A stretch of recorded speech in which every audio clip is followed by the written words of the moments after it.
This is an unboxing of a Edmunds Scientific Astroscan telescope, the Legend. I think it is this box. Let me just open it and see what is inside. Okay, yeah, it's better than what I thought packed. Really packed well. So I'm trying to open this without damaging any of this packaging. And well done, this parcel force has really packed it really well. So I'm going now to open this. I see already a cleaning fabric, and let me do the rest. Okay, it's emerging now from here. Okay, I can see now the whole package can be extracted from here. That's the telescope. I will put it down. I will try to see what is in this compartment. There is a base, I think, there. Let me just remove that. Oh, none of the telescopes I've seen online have this. This is the actual dew shield. And of course this is a fabric cleaner. What is inside here? Okay, I see a astrolabe kind of thing. What is this called? Pole finder. Oh, it helps you to find the North Pole.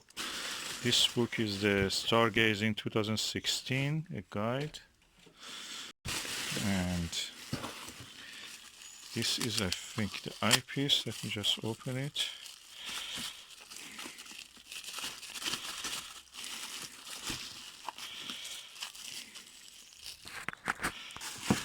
That's the eyepiece with the ring. This is a puzzle eyepiece.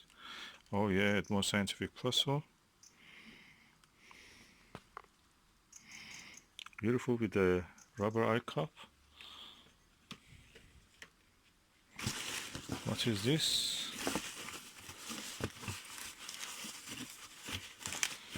I have to cut. Oh, that's the neck strap for carrying it. Oh, lovely. Good quality. It has all the things that comes with it. And what we have here? Oh, red dot viewfinder. It must be one of the latest ones. It has a red dot viewfinder. Maybe 2000, post 2001. Yeah, it is after 2000. So this is one of the latest, so the mirror must be like new. Okay. I'll put this away. I take the telescope on board. Okay, this is the telescope itself. I'm going to unwrap it now. So, and this one layer removed, another layer, which is this one, also removed. There is a third layer here. Let me just remove this one. Okay, this is the third layer. The telescope looks kind of new, trouble-free. I think this red dot finder probably was attached to the original. Yeah, it looks original. There is no damage to the seam, so it must be one of the later ones. It has been saved in a sunny place, so the paint of this part has gone. It's written important. Warning, never look at the sun through your telescope. Telescope. Concentrated sunlight can blind you in seconds. Yeah, thank you for this warning. And let me just remove the whole thing from inside and see how it is. Okay, that's a beautiful telescope. It's coming out. And now I will remove the whole wrapping and put them somewhere safe. Now I have the stand. This is one of the cleanest I've seen of the Edmund Scientific models. Okay, this is the Edmund Scientific telescope. It's really elegant, smooth movement, even at this level, horizontal level, it stays there.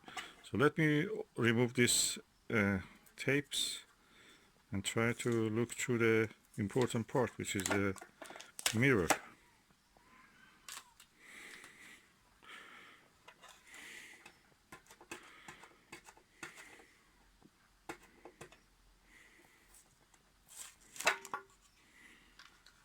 Okay, the elegant LED.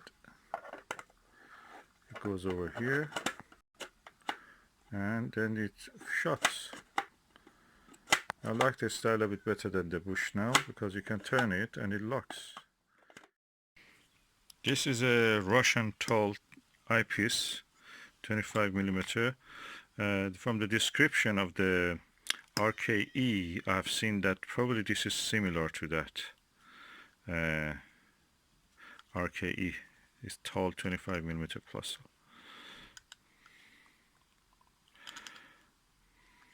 Okay, look at it. Now I'm going to put it on the telescope focus holder. Eyepiece holder, I should say.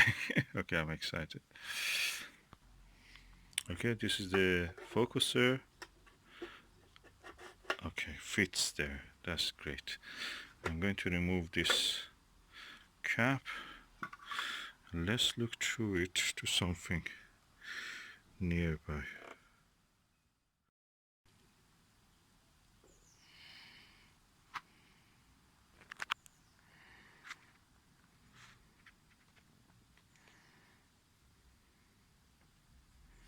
Impressive bright image. I must say the focusing knob of this is a little bit scary because you feel that it's going to bend any moment. I heard that it's worked by friction, so practically it's just a rubber pressing against another piece of rubber against the cylinder in the focuser. So I will put the Plusle eyepiece in here now just to see how it will be. This is the Edmund Scientific Plusle 28 millimeter. This is replaced the original RKA in this model, and let's look through it.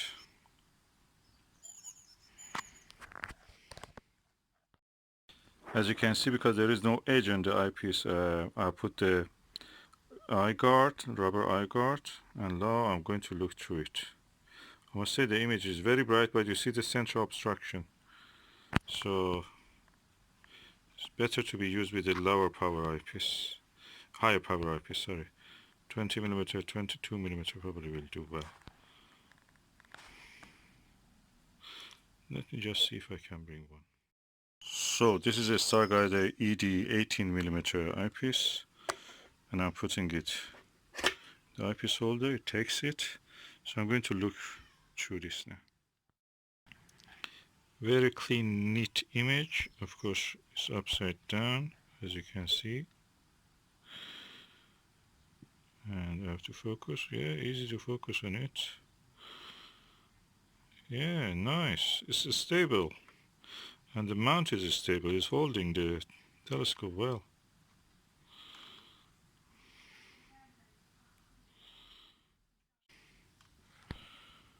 Really good, impressive telescope. It's beautiful. Let me just bring the Bushnell beside it and see how side by side how they look. Okay, as you can see, the Bushnell is this one, and that is 4.5 inch. This is 4 inch, and Bushnell is slightly taller, around 1.5 inch, and the base looks the same size, but the mirror of this is 1 inch, half inch bigger. What is interesting? Okay, I will do side-by-side comparison in a later video. I've shown you how the image looks. I've shown you also in the past how the image of this one looks. So you can compare from that. But at the moment, I just want... Another difference is that for the focuser, you have a screw here. It holds the eyepiece. This one, no, doesn't have. So if it may get knocked down. So you must find a way for that. This one takes easily. So another two differences. Now I've attached the red dot finder, and I'm going to observe the planet Venus, which is there.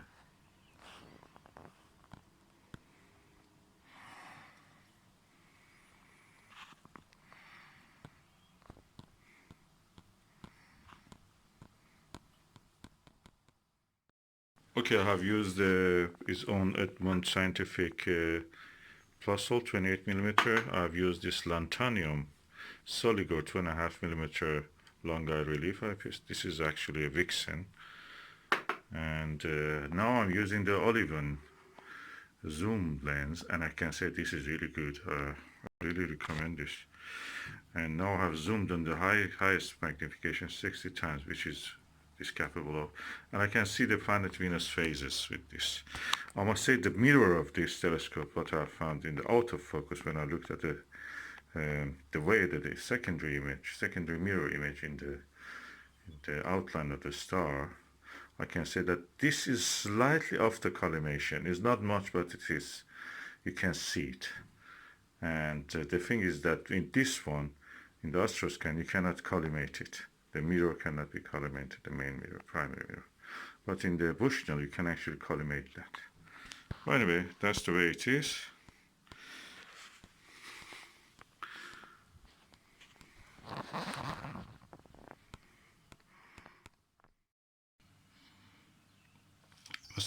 I must say, holding the camera against the eyepiece is very easy. With the telescope, I can see the phase of Venus, visually, I mean. With this, you see it's blurred a little bit. The setting, I cannot change the setting for the video, but I can change the setting for the camera. Well, it's quite nice, I can see. What I have found about the Astroscan telescope is that photography through eyepiece here is so much easier than any other telescope.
Yeah.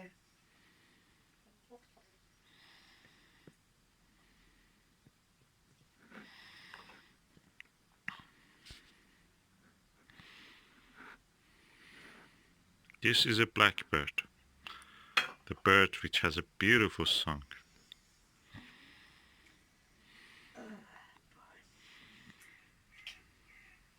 That's a crow you hear. Yeah. I think in many languages it has different names. I think they call it tuka in Caspian Sea region in Persia, Iran. And yeah, Mina also is, maybe it's called Mina.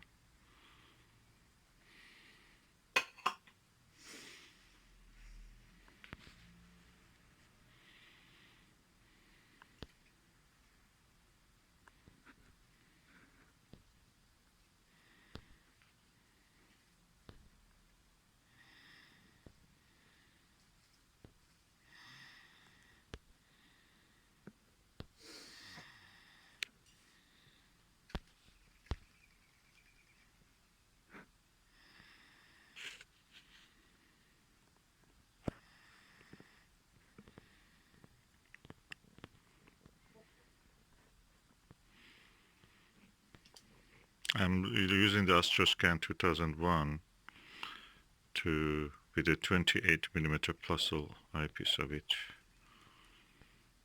She hears the other. Oh, is it she or he, Susan? It's a little girl. She's a little girl. Little brown specks of her. Oh, ground specks on her. Brown specks. Little brown specks. You can see. Oh, she puffed.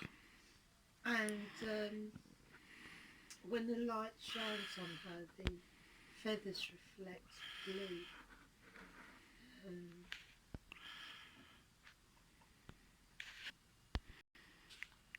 You can see the reflection of the feathers, real pigmentation of them. They're beautiful. You can't appreciate beauty until you of an animal until you've actually seen So we are in the final lockdown. As David Bowie has said, final countdown. But we think this is a final lockdown.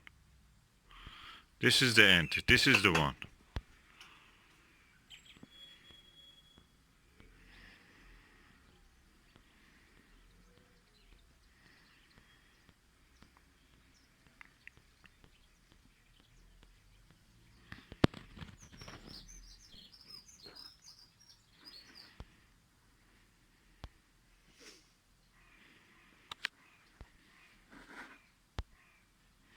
She's looking for the source of the sounds.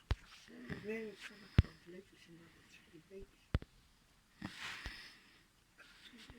so, let's see if it's in there.